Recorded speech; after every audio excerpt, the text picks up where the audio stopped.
Hi, in this video I am going to show you how to install GCam on your Infinix Hot 30.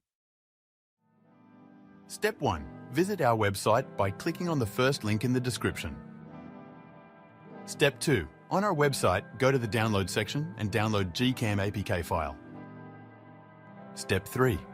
Go to video instruction section on our website. There you will find step-by-step guide on how to install that GCam APK. That's it. Don't forget to visit our website for complete instructions and APK file. Lastly, here's some GCam versus stock camera app comparison.